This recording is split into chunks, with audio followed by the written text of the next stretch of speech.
Yes, thank you సౌజన్య.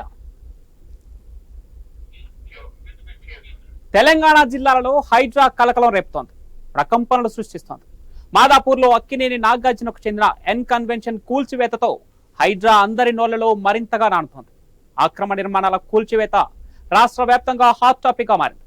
అందుకే హైడ్రా తరహాలోనే ప్రతి జిల్లాలోనూ అక్రమ నిర్మాణాలను కూల్చివేయడానికి ప్రత్యేక వ్యవస్థలను ఏర్పాటు చేయాలన్న ప్రతిపాదనలను సీఎం రేవంత్ రెడ్డి టేబుల్ మీదకి చేరుతున్నాయి.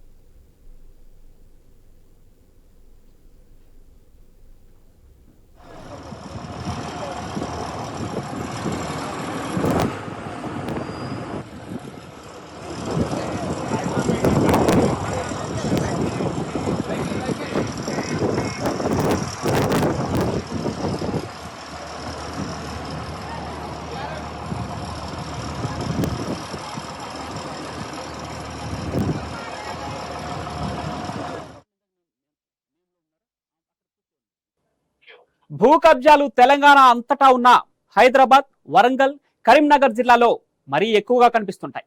అందుకే హైడ్రా తరహాలో వరంగల్లో వాడ్రా, కరీంనగర్లో కాడ్ ఏర్పాటు చేయాలంటూ ప్రజలు ముఖ్యమంత్రికి నివేదించుకుంటున్నారు. సీఎం రేవంత్ రెడ్డితో పాటు మంత్రులను కలిసి వాడ్రా, కాడ్రా ఏర్పాటుకు సహకరించాలని ఆయా జిల్లాల కాంగ్రెస్ నేతలు సన్నాహాలు మొదలుపెట్టారు.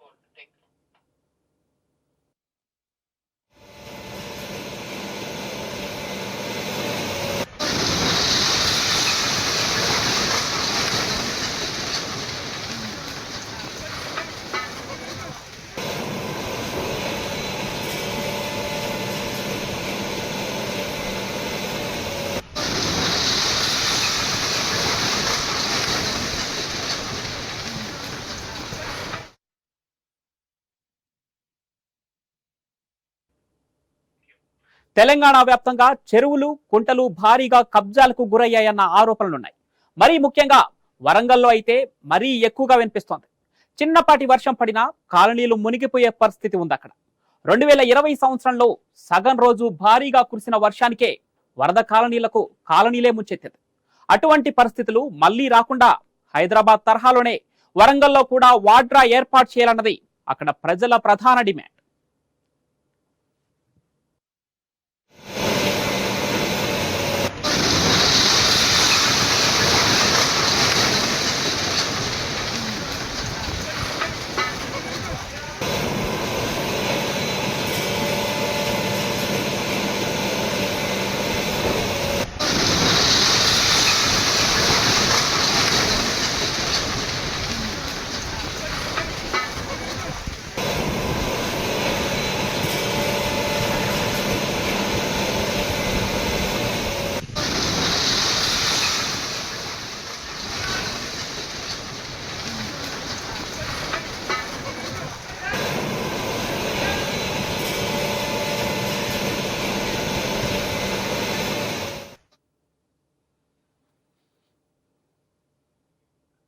వరంగల్ తర్వాత అంతటి మరో నగరం కరీంనగర్. ఇక్కడ కూడా చెరువుల కబ్జాలు భారీ స్థాయిలో ఉన్నాయంటున్నారు స్థానికులు. కరీంనగర్ శివార్లో 2 దశాబ్దాల కిందట పదుల సంఖ్యలో చెరువులు, కుంటలు ఉండేవి. ఇప్పుడు అవేమీ కనిపించడం లేదు. కబ్జాదారుల కన్నుపడటంతో చెరువులే మాయమయ్యాయి. కుంటలైతే ఎప్పుడో కనుమరుగయ్యాయి. అంతెందుకు, LND reservoir full tank level పరిధిలో భారీ స్థాయిలో అక్రమ నిర్మాణాలు జరిగినట్లు అధికారులు అప్పట్లో ఎప్పుడో గుర్తించినా చర్యలు మాత్రం తీసుకోలేదు. అందుకే కరీంనగర్లో కాడ్రా అనే ప్రత్యేక వ్యవస్థను ఏర్పాటు చేయాలన్నది జిల్లా ప్రజల కోరిక.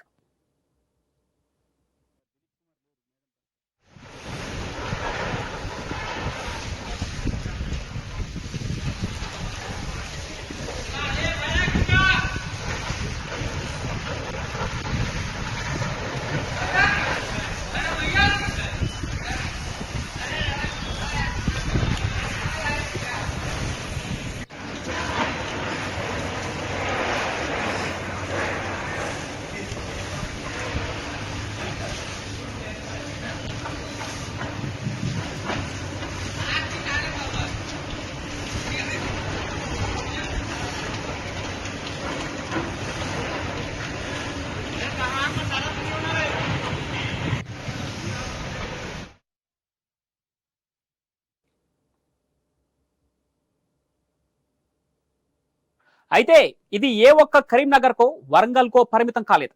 గత ప్రభుత్వ హయాంలో పెద్ద ఎత్తున భూ ఆక్రమణలు జరిగాయంటున్నారు కాంగ్రెస్ నేతలు.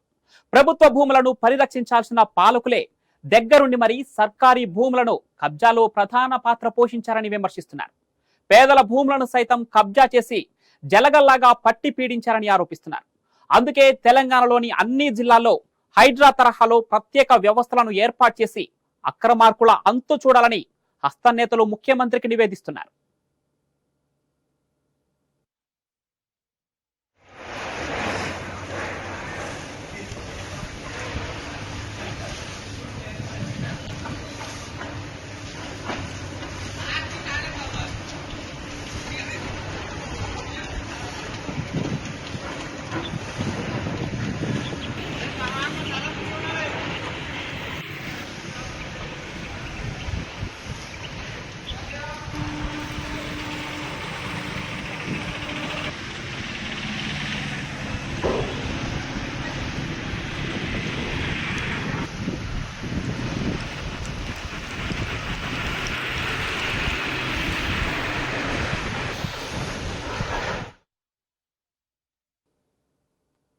రేవంత్ సర్కార్ ఆక్రమణల విషయంలో చాలా సీరియస్ గా ఉంది.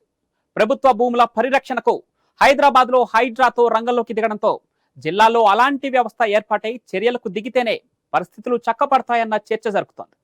అక్రమ నిర్మాణాలు, భూ కబ్జాలపై ఉక్కు పాదం మోపి ప్రభుత్వ భూములను, చెరువులను కాపాడుతామన్న ముఖ్యమంత్రి మాటలతో మిగిలిన జిల్లాల్లో కూడా స్వరాలు అందుకే పెరుగుతున్నాయి. ఇక హైదరాబాద్ లో హైడ్రా కూల్చివేతల పర్వం రాష్ట్ర వ్యాప్తంగా అనేక జిల్లాలలో నిర్వహిస్తే బాగుంటుందన్న చర్చలు మొదలయ్యాయి. చెరువులను చెరపట్టి ఎఫ్టీఎల్ బఫర్ జోన్లలో కబ్జా చేసి వారి భరతం పట్టాలన్న డిమాండ్లు అన్ని జిల్లాల నుంచి వినిపిస్తున్నాయి. పెద్దలందరికీ షాక్ ఇచ్చే నిర్ణయాలే తీసుకోవాలన్న డిమాండ్లు వినిపిస్తున్నాయి. హైదరాబాద్ లో ఆక్రమణలను కూల్చివేయాలని సీఎం తీసుకున్న సాహసోపేతమైన నిర్ణయం తమ ప్రాంతాల గురించి తెలంగాణ ప్రజలను ఆలోచించేలా చేస్తోంది.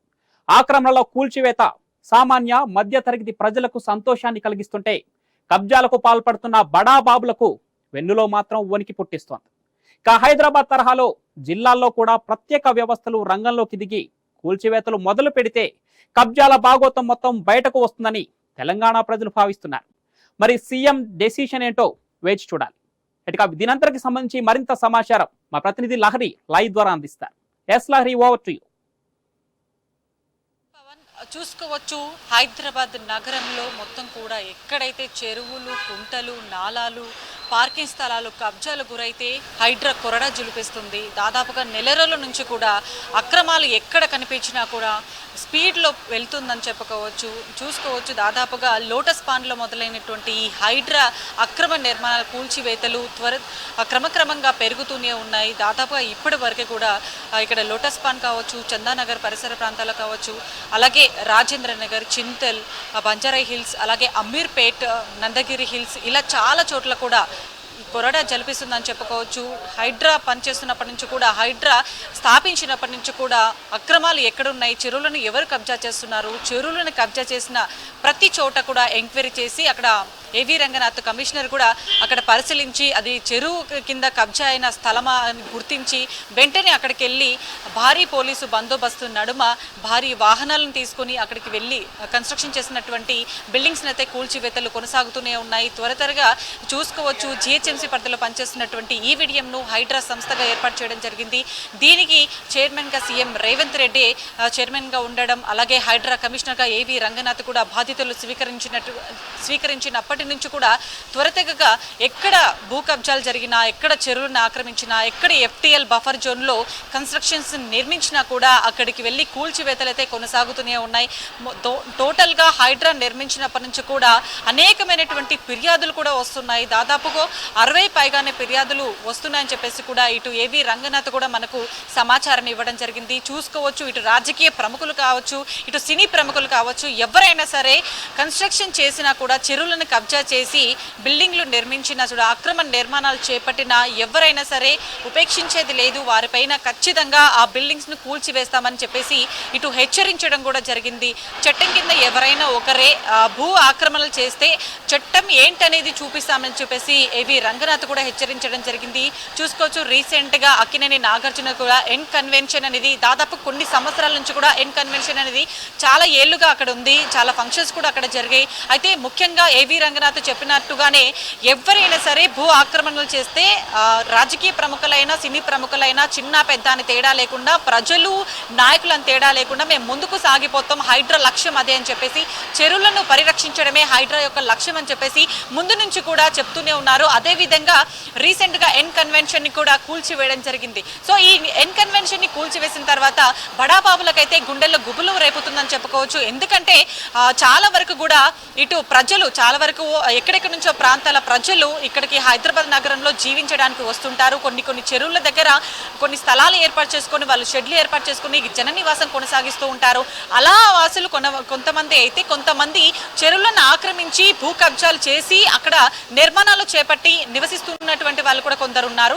సో వాళ్ళందరిపైన దృష్టి సారించి హైడ్రా ముందు చెరువులను పరిరక్షించడమే ధ్యేయంగా అక్కడ మొత్తం కూడా కూల్చివేయడమే తమ లక్ష్యం అంటూ కూడా ముందుకు సాగుతున్నటువంటి పరిస్థితి కనిపిస్తుంది. అయితే ఎన్ కన్వెన్షన్ అనేది కూడా పూర్తిగా దుమార రేపుతుందని చెప్పుకోవచ్చు. ఇటు రాజకీయ ప్రముఖులు కావచ్చు, అందరూ కూడా అంటే ఎక్కడెక్కడ ప్లేసెస్ ఎక్కడెక్కడ మన హైదరాబాద్ నగరంలో మొత్తం కూడా 400 పైగానే చెరువులు ఉన్నాయి. అయితే జిహెచ్ఎంసీ పరిధిలో కూడా 185 చెరువులకు పైగానే ఉన్నాయి. సో ఈ చెరువులన్నింటిలో కూడా దాదాపుగా ఇప్పటికే 60 నుంచి 80% వరకు కూడా కబ్జాలకు గురైనాయి. ఆ కబ్జాలకి ఏవేవి గురైనాయి, ఎంత శాతం వరకు గురైనాయి అని కూడా ఏవి రంగనాథ్ కూడా పూర్తిగా పరిశీలించడం జరిగింది. ఇదే విధంగా లోటస్ ఫాన్ నుంచి కూడా కూల్చివేతలు మొదలు పెట్టారు.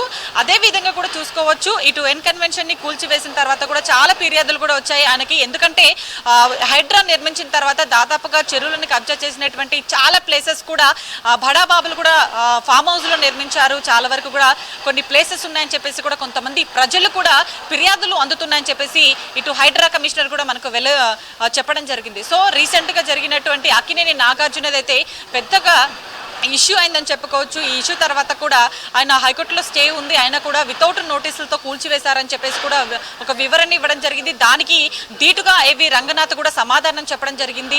గత ప్రభుత్వంలో ఉన్నటువంటి మీరు ఏదైతే స్టే ఇచ్చారో హైకోర్టుకి ఇచ్చారో అదంతా కూడా పూర్తిగా అవాస్తవమని కూడా చెప్పడం జరిగింది. అయితే ఏదేమైనా సరే అది FTL కింద బఫర్ జోన్ కింద చెరువు కింద కబ్జాలు చేసి నిర్మిస్తే అది ఖచ్చితంగా కూల్చివేయడమే అని చెప్పేసి ఏవి రంగనాథ్ కూడా స్పష్టం చేయడం జరిగింది.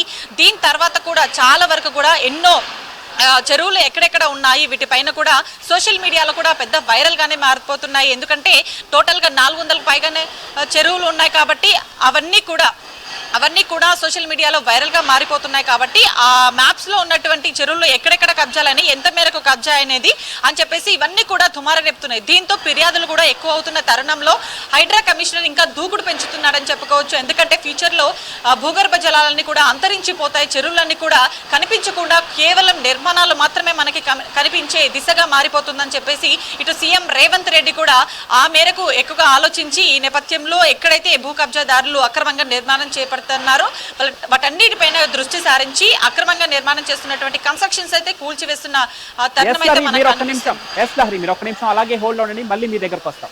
ఇప్పుడు వరంగల్ ప్రజానిక డిమాండ్లకు సంబంధించి ఇక్కడ హైదరాబాద్ లో హైడ్రా తరహాలో వరంగల్లో వాడ్రాను కోరుకుంటున్న వరంగల్ ప్రజానికాని డిమాండ్స్ కి సంబంధించి అక్కడి నుంచి మన ప్రతినిధి లైవ్ ద్వారా మరింత సమాచారం ఇస్తారు. Prashanth, over to you.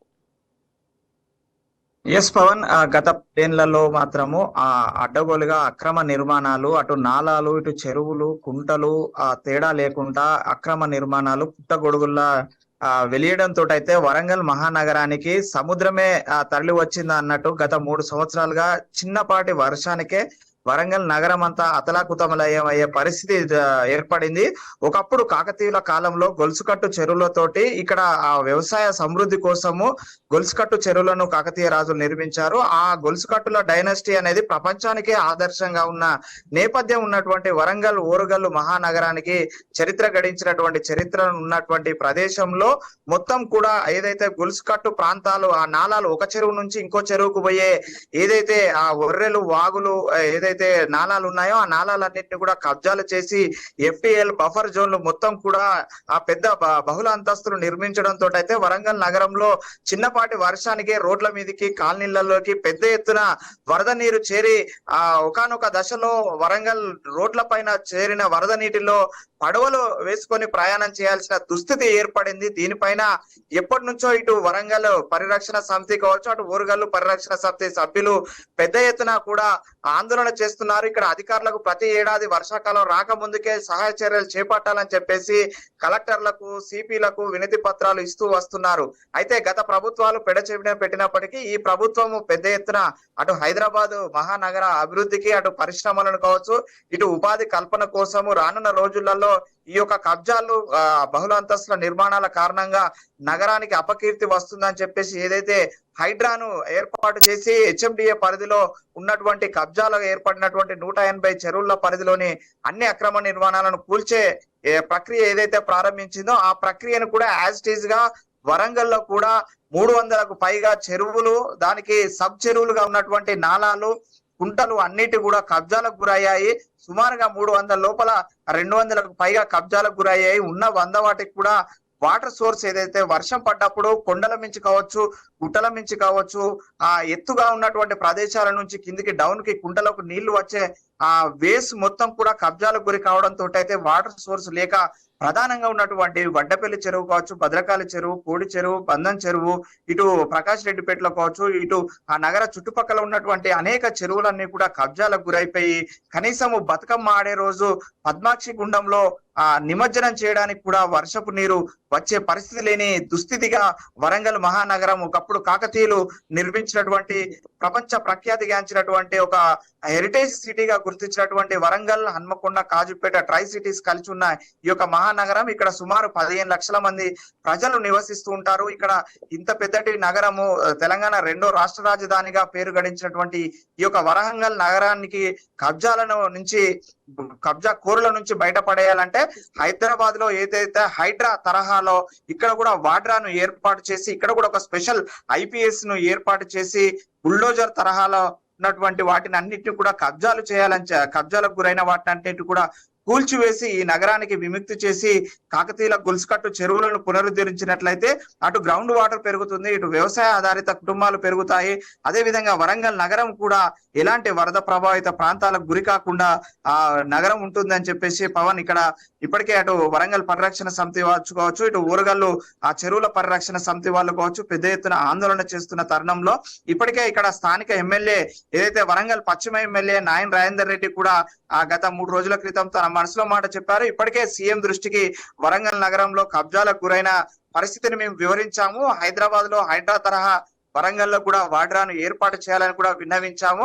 అటు విదేశీ పర్యటన అనంతరము ఢిల్లీ పర్యటన ముగించుకొని వచ్చినటువంటి సీఎం కు ఖచ్చితంగా వరంగల్, కరీంనగర్ పరిస్థితులను వివరించి వరంగల్లో ముఖ్యంగానైతే 2వ రాష్ట్ర రాజధానిగా ఉండాల్సిన వరంగల్ నగరం రానున్న రోజులలో అటు ఎయిర్పోర్ట్ కావచ్చు, ఇటు వివిధ పరిశ్రమలు, ఇటు ఫార్మా కంపెనీలు, ఇప్పటికే ఎడ్యుకేషన్ హెల్త్ హబ్ గా ఉంది. రానున్న రోజులలో ఒక ఇండస్ట్రియల్ హబ్ గా కూడా తీర్చిదిద్దాలంటే ఇక్కడ వరదలు లేని నగరంగా, ఇక్కడ కబ్జాలు లేని నగరంగా తీర్చిదిద్దితేనే వరంగల్ నగరానికి ఇండస్ట్రీస్ కావచ్చు, ఆ కొత్త పరిశ్రమలు వచ్చే అవకాశం ఉంటుంది. కాబట్టికే మేము సీఎం దృష్టికి తీసుకెళ్లాము. రానున్న రోజులలో ఖచ్చితంగా వరంగల్లో ఆ కబ్జాలకు గురైనటువంటి ప్రాంతాలను గుర్తించాము. ఇప్పటికే వాటిని అన్నింటి కూడా ఆ రెడ్ జోన్లుగా ఏర్పాటు చేశాము. కొత్త మాస్టర్ ప్లాన్ ఏదైతే మేము ప్రణాళికాబద్ధంగా తయారు చేస్తున్నామో ఆ మాస్టర్ ప్లాన్ ప్రకారము ఈ వరంగల్ కూడా పరిధిలో ఉన్నటువంటి అన్ని చెరువులను గత 50 సంవత్సరాల క్రితం ఏదైతే వరంగల్లో ఉన్నటువంటి గొలుసుకట్టు చెరువులకు గొలుసుకట్టు చెరువులకు అనుబంధంగా ఉన్న కుంటలు కావచ్చు, చిన్న చిన్న వేస్ ఏదైతే నాలాలు ఉన్నాయో అవన్నిటిని కూడా ఖచ్చితంగా గుర్తించే పనిలో ఉన్నామో అవన్నీ కూడా రెవెన్యూ ఇరిగేషన్ సహకారంతో తీసుకుంటున్నాము. అనంతరము ప్రభుత్వానికి సబ్మిట్ చేసి వాటి లోపల కనుక కబ్జాలకు గురైనట్లయితే అవన్నిటిని కూడా తొలగించేసి వరంగల్ నగరాన్ని వరదలు లేని నగరంగా గుర్తించే ప్రయత్నం అయితే చేస్తున్నామని చెప్పేసి వరంగల్ పశ్చిమ ఎమ్మెల్యే నాయన్ రాజేందర్ రెడ్డి చెప్పాడు. పవన్ ఈ తరుణంలో ప్రస్తుతం ఇక్కడ మనము విజువల్స్ లో కూడా చూడొచ్చు. మనం అంతా కూడా భద్రకాళి చెరువు కట్ట మీద ఉన్నాము. భద్రకాళి చెరువు కట్ట చుట్టూ ఇదంతా కూడా భద్రుని గుట్ట, పద్మాక్షమ్మ గుట్ట, ఆ సిద్ధేశ్వరుని గుట్ట, ఈ 3 గుట్టల మధ్యలో అతిపెద్ద చెరువుగా భద్రకాళి చెరువు ఉంటుంది. భద్రకాళి అనేది అతిపెద్ద చెరువుగా అప్పుడు ఆ వరంగల్ మహానగరానికి కాకతీయుల కాలంలోనే ఇది మహానగరంగా వారసత్వ నగరంగా విరాజిల్లింది. కాబట్టి ఈ నగరానికి తాగునీటి ఎద్దడి రాకుండా ఉండడం కోసం భద్రకాళి చెరువును ఇక్కడ పెద్ద ఎత్తున కాకతీయులు తవ్వించారు. కానీ మనం ఎటు చూసినా కూడా అన్ని బిల్డింగ్సే పవన్, మనం చూస్తున్నాం కదా, గుట్ట ముందు గుట్ట లోపల ఎక్కడ చూసినా పూర్తిగా ఆ భద్రకాళి చెరువు కబ్జాలకు గురైందని మనకు స్పష్టంగా ఇప్పుడు మనకి చెరువులో నీళ్లలోనే గోడలు కనిపిస్తున్నాయి. ఈ టైంలో మొత్తం కూడా నీళ్లలోనే గోడలు ఉన్నాయి. ఆ నీళ్లు వస్తే మొత్తం మునిగిపోయే దుస్థితి ఉన్నప్పటికీ కూడా ఎండాకాలం ఏదైతే వాటర్ లేని సమయంలో వచ్చి ఇవన్నిటిని కూడా కబ్జాలు చేసి గోడలు కట్టి ఇంటి నెంబర్లు తీసుకొని ఆ ఆధీనంలోకి వచ్చి ఇదంతా కూడా మా పూర్వీకుల భూమి, మా వ్యవసాయ భూములు అంటూ కూడా కబ్జాదారులు వాళ్ళ ఇష్టారాజ్యంగా ఇష్టారీతిన ఇలా కబ్జాలు చేసి వరంగల్ నగరాన్ని మొత్తం కూడా కబ్జాల నగరంగా చేయడం కారణంగా వరంగల్ ట్రై సిటీ ఒకప్పుడు ఒక వారసత్వ చారిత్రక ప్రాచీన నగరంగా ఉన్నటువంటి ఆ మహానగరం కాస్త వరదల నగరంగా, ఆ వర్షం వస్తే పడవలు వేసుకొని ఆ ఇండ్లలోకి వెళ్లే దుస్థితి వచ్చినటువంటి చరిత్ర ఉంది పవన్. సో ఈ నేపథ్యంలో వరంగల్లో ఉన్నటువంటి ప్రధాన చెరువులతో పాటు ఆ సబ్ చెరువులుగా ఉన్నటువంటి కుంటలు, అది కాకతీయుల డైనాసిటీ 1200 సంవత్సరాల క్రితం నుంచి ఉన్నటువంటి చెరువుల చరిత్ర ఉన్నటువంటి ఈ యొక్క చెరువులన్నింటినీ కూడా కబ్జా కోరుల నుంచి కాపాడి మళ్ళీ తిరిగి ఈ కబ్జా ప్రాంతాలను గుర్తించి వాటిని అన్నింటినీ బహుళ అంతస్తులను బిల్డింగ్స్ కనుక తొలగించినట్లయితే వరంగల్ నగరంలో ఉన్నటువంటి ప్రజలు స్వేచ్ఛంగా జీవిస్తారు. ముఖ్యంగా ఈ కబ్జా కోరుల నుంచి, ఈ యొక్క రియల్ ఎస్టేట్ మాఫియా నుంచి ఈ యొక్క ప్రజలైతే సురక్షిత ప్రాంతాలకు చేరుకునే అవకాశం ఉంది. గతంలో కొంతమంది సిట్టింగ్ ఎమ్మెల్యేలు కూడా క్యాంప్ ఆఫీసులు నిర్మించుకున్న ప్రాంతాలను కూడా కూల్చివేశారు కార్పొరేషన్ అధికారులు. కానీ అప్పుడున్నటువంటి ప్రభుత్వం కావచ్చు, అప్పుడున్నటువంటి పరిమితులు కావచ్చు, కొన్ని పరిమితుల కారణంగా పూర్తి స్థాయిలో నిర్మూలించలేకపోయారు. కానీ ఇప్పుడు మాత్రము కాంగ్రెస్ ప్రభుత్వం వచ్చాక ఇక్కడ స్థానిక ఎమ్మెల్యే, ఇటు వరంగల్ పశ్చిమ ఎమ్మెల్యే నారాయణ రెడ్డి, అటు వరంగల్ తూర్పు ఎమ్మెల్యే ప్రస్తుతం మంత్రిగా ఉన్న కొండ సురేఖ, ఇద్దరు కూడా సిటీకి సంబంధించినటువంటి చెరువుల విషయంలో కావచ్చు, కబ్జాల విషయంలో కావచ్చు, మొన్నటి వర్షాలకు ఎటువంటి వరద ప్రభావిత ప్రాంతాలన్నింటిని గుర్తించి కొన్ని ప్రదేశాలలో అక్రమ నిర్మాణాలను అయితే ఆఫ్ ద రికార్డ్ గా తొలగించారు. అయితే అధికారికంగా ఏదైతే హైదరాబాద్ తరహాలో హైడ్రాలాగా వాడ్రాను వరంగల్లో ఏర్పాటు చేసి ప్రత్యేక అధికారులను నిర్మించి ఇక్కడ కూడా బుల్డోజర్ తరహా విధానాలను తీసుకొస్తే తప్ప వరంగల్ సురక్షితంగా ఉండే పరిస్థితి లేదనేది అయితే చెప్తున్న పరిస్థితి అయితే ఉంది పవన్. ఇక్కడ ముఖ్యంగా చారిత్రక నేపథ్యం ఉన్నటువంటి పద్మాక్షమ్మ గుండం కావచ్చు, ఇటు భద్రకాళి చెరువు కావచ్చు, అటు వడ్డపల్లి చెరువు కావచ్చు, ఇటు బంధం చెరువు కావచ్చు, కోడిపి చెరువు కావచ్చు, ఇటు చిన్నవడ్డపల్లి, అటు వరంగల్ పోచమ్మ మైదాన్ ప్రాంతంలో ఉంటుంది, అక్కడ వినాయకుడు నిమజ్జనాలు కూడా చేస్తుంటారు. ఇటు హనుమాన్ జంక్షన్ వద్ద ఉన్న చెరువు కావచ్చు, ఇటు రంగనాయక చెరువు కావచ్చు, అటు రంగలీల మైదానం కావచ్చు, అటు అండర్ రోడ్ ప్రాంతంలో అనేక ఉన్నాయి పవన్. ఇవన్నిటిని కూడా పరిరక్షించాలని చెప్పేసి ఇక్కడ ప్రజలైతే కోరుతున్న పరిస్థితి అయితే ఉంది Pawan. Right, thank you Prashanth. అదేవిధంగా థ్యాంక్ యూ లహరి, లైవ్ లో పార్టిసిపేట్ చేసినందుకు. ఇక హైడ్రా చర్యలకు సంబంధించి మరింత సమాచారం కొలీగ్ సౌజన్య అందిస్తారు. ఓ సౌజన్య.